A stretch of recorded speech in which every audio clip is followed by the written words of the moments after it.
बिस्मिल्लाहिर्रहमानिर्रहीम। अस्सलाम वालेकुम फ्रेंड्स, आज मैं आपको बताने वाला हूँ जानवरों के अंदर प्रोलैप्स की क्या वजूहात हैं और प्रोलैप्स यानी कि अपेक्षा कितने किस्म का हो सकता है, यानी कि जब जानवर ये मांस बाहर निकालता है तो इसकी कितनी इकसाम हैं।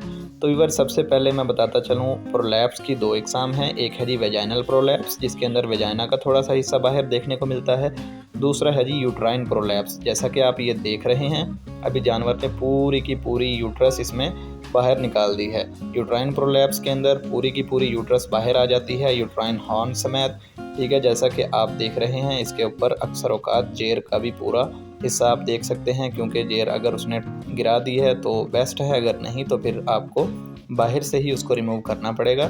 तो इसकी जेर मुकम्मल तौर पर रिमूव हो चुकी है और आप देख रहे हैं ये इस टाइम बैठी हुई है।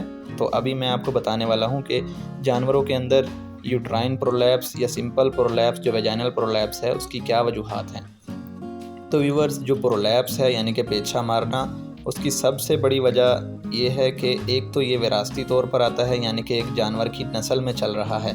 यानी कि जैसा कि आप हमारे पास ये इस टाइम बफलो देख रहे हैं, ये फर्स्ट टाइमर है। इसकी माँ के साथ भी प्रोलैप्स का इशू आता था और अभी हमारे साथ ये फर्स्ट टाइम इसने डिलीवरी की है हमारे पास, तो इसके अंदर भी यही हमें इशू देखने को मिला है।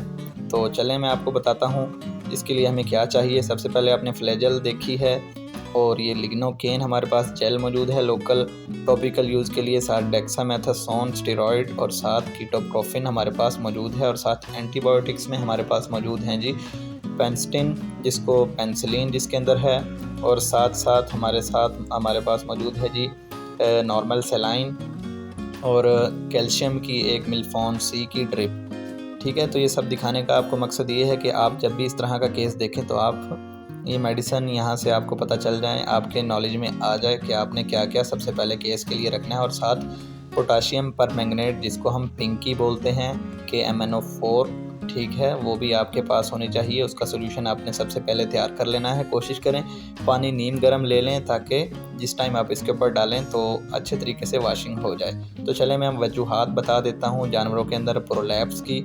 सबसे पहले मैंने आपको एक वजह बताई, जैसा कि विरासती तौर पर जेनेटिक्स में आता है, जीन्स के अंदर ये विरासत में जानवर को यानी कि माँ से बच्चों की तरफ आता है। दूसरा, कैल्शियम डेफिशिएंसी की वजह से भी प्रोलैप्स का इशू आ सकता है। तीसरे नंबर पे आप ये कह सकते हैं हार्मोनल इम्बैलेंसमेंट की वजह से। चौथा, आप कह सकते हैं या एक वजह ये भी है कि मिनरल्स डेफिशिएंसी की वजह से भी जानवर के अंदर ये यूट्राइन प्रोलैप्स या वेजाइनल प्रोलैप्स के केसेस देख सकते हैं। और साथ साथ आप बाज़ औक़ात ऐसे जानवर में भी देख सकते हैं जिनको कब्ज़ रहती है, कॉन्स्टिपेशन का इशू है, जो ज़्यादा ड्राई मैटर खाते हैं, उनके अंदर भी ये बहुत हो सकता है, यानी कि डिलीवरी के बाद। और बाज़ औक़ात आप जिस जानवर के अंदर डिस्टोकिया का केस, मतलब जिनको डिस्टोकिया का इशू आया, अगर उसके अंदर से अच्छे तरीके से आपने यूट्रस की क्लीनिंग नहीं की तो वो भी पेन की वजह से, इन्फेक्शन की वजह से पेच्छा मारते रहते हैं। तो इवर, जैसा कि आप देख रहे हैं, आपने इस तरीके से पिंकी का सोल्यूशन बना लेना है। पानी आपने 15 से 20 लीटर लेना है, क्योंकि इसके अंदर पानी और इसका सोल्यूशन जैसा कि KMnO4 के अंदर मैंने तैयार किया हुआ है, तो ये बहुत ज़्यादा आपको मिकदार में चाहिए होगा, क्योंकि यूट्राइन प्रोलैप्स के अंदर पूरी की पूरी यूट्रस बाहर होती है, जैसा कि आप देख रहे हैं। तो व्यूअर्स, इसको मैंने बहुत अच्छे तरीके से यूट्राइन प्रोलैप्स को डील किया, इसको मुकम्मल तौर पर अंदर मैंने धकेल दिया। और सबसे बात जो अहम नोट करने वाली वो ये है कि आपने जिस टाइम यूट्रस को यानी कि उसकी अपनी जगह पर पहुंचाना है, तो कोशिश करनी है कि लास्ट जगह तक उसको पहुंचाएं, अपना हाथ मुकम्मल एंड तक ले जाएं, ताकि यूट्रस अंदर मुकम्मल तौर पर फैल जाए और अपनी जगह पर पहुंच जाए।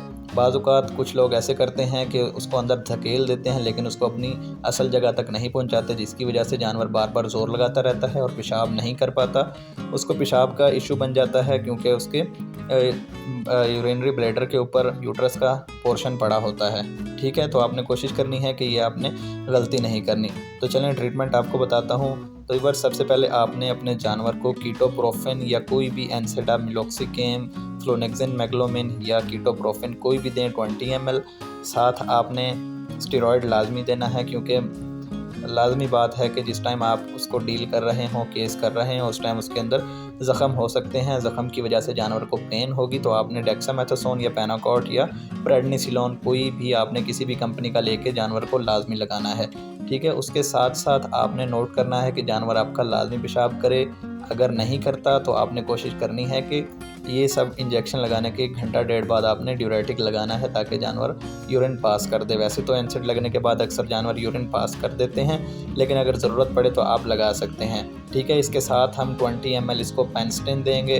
ठीक है, ये पेनिसिलिन है, आप कोई भी पेनिसिलिन ले सकते हैं, प्रोकेन पेनिसिलिन लगा लें या LAPPS, कोई भी आप पेनिसिलिन ग्रुप इसमें यूज़ कर सकते हैं ताकि ज़ख्मों की उसकी अच्छे तरीके से सफाई हो जाए। और जो सबसे अहम बात ये है, आपने इसको इंट्रा यूट्राइन लाजमी मेडिसिन रखनी है। उसमें अब आप यूटावेट की टैबलेट्स रख सकते हैं, प्रीटेट्रा के नाम से टैबलेट आती हैं वो आप रख सकते हैं। इसके अलावा फेट्रोक्सामन टैबलेट्स आती हैं, आप वो भी रख सकते हैं, या अगर आप कोई एंटीबायोटिक्स इंजेक्शन की सूरत में रखना चाहें तो आप वो भी रख सकते हैं।